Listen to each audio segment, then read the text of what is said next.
maybe at some point in your life you were told you guys were Cherokee, especially if you have Southern heritage or mixed heritage.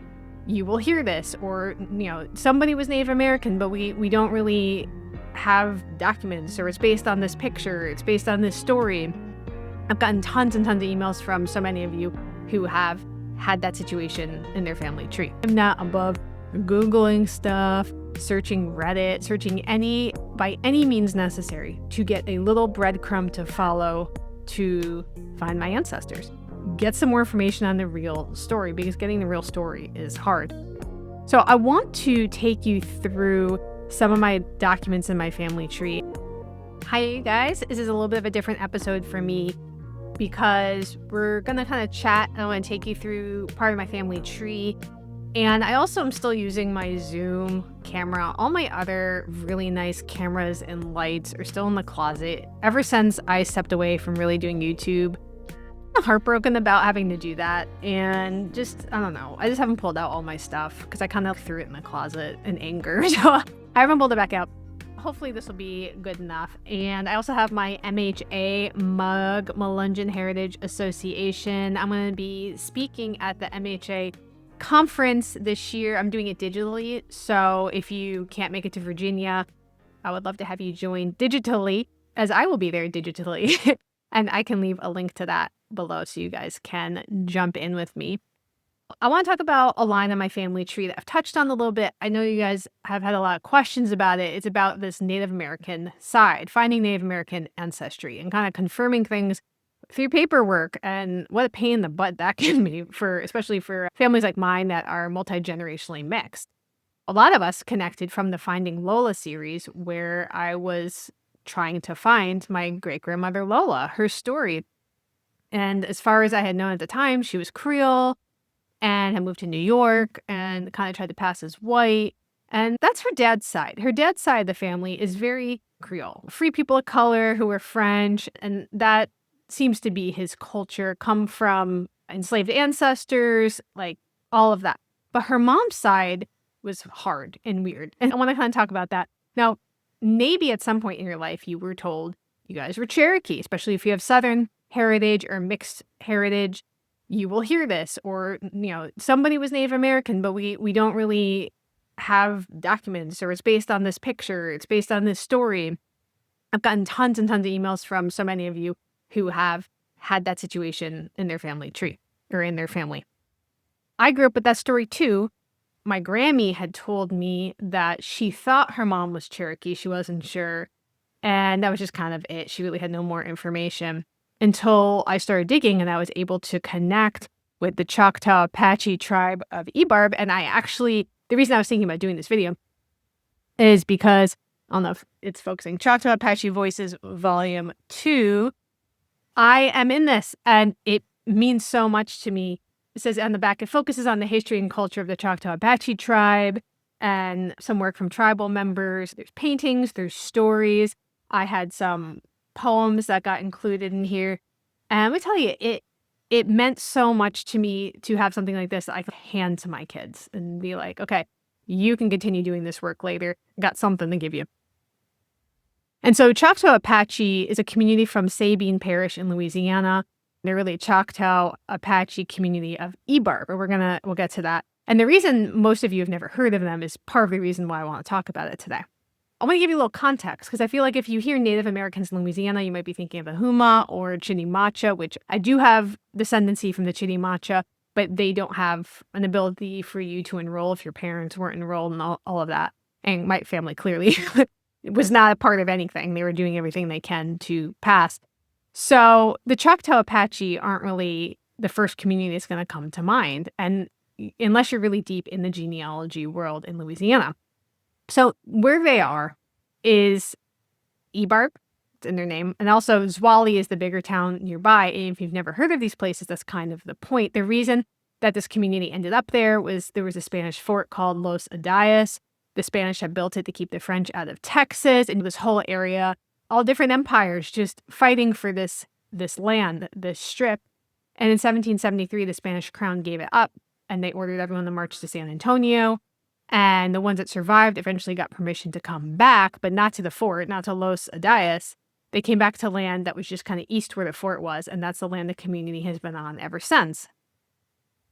They are recognized by the state of Louisiana. They got recognition in 1978, and I don't know if they're pursuing federal recognition still. To me, that doesn't matter. It was just exciting to be able to connect with family and kind of get some more information on the real story, because getting the real story is hard. So I want to take you through some of my documents in my family tree. And I have a couple family trees. I have working family trees. I have ones that are cleaned up, and I tell myself, and this is going to stay clean, and it doesn't. It's like when you clean your junk drawer out and you're like, and this is going to stay really organized, and then it doesn't. You know how that is. So I have a ton of trees. So I'll probably just pick one of the messy ones I know has a bunch of stuff in it that we can chat and go through. So I thought that would be fun. Let's go do that right now. We'll do a share screen. So this is Lola, and we're going to look at this over here.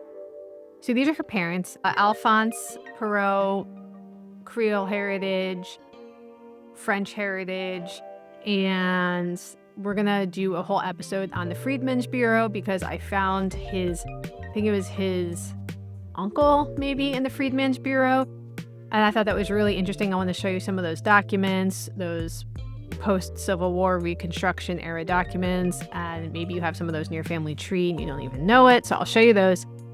But I want to jump to her mom. This is Julia Victoria Simon.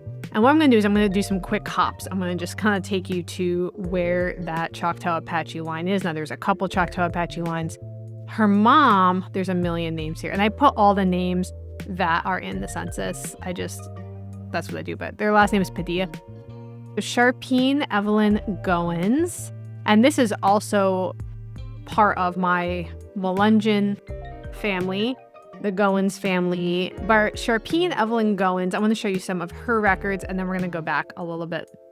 So Sharpine is my fourth grandmother.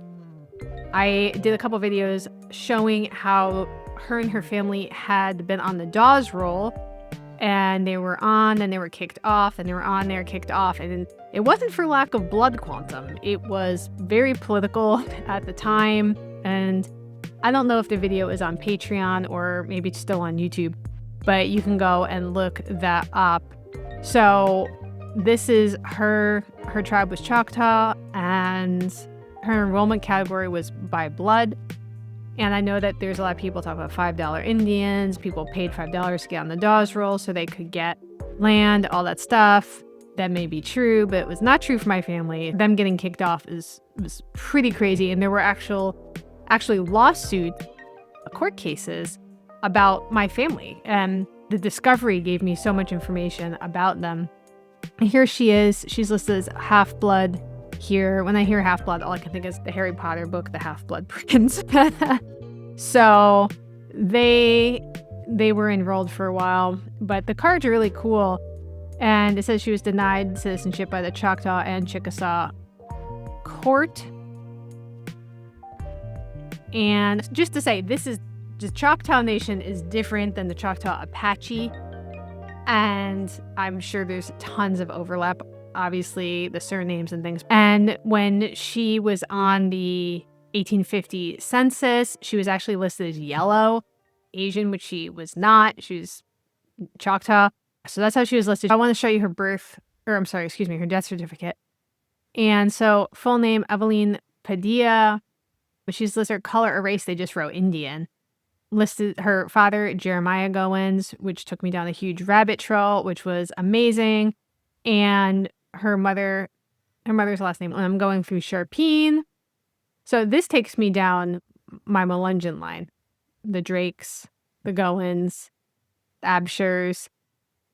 But we're going to go backward now. And so my third great-grandfather, Alberto Simon, and then they ended up pronouncing it Simon in Louisiana.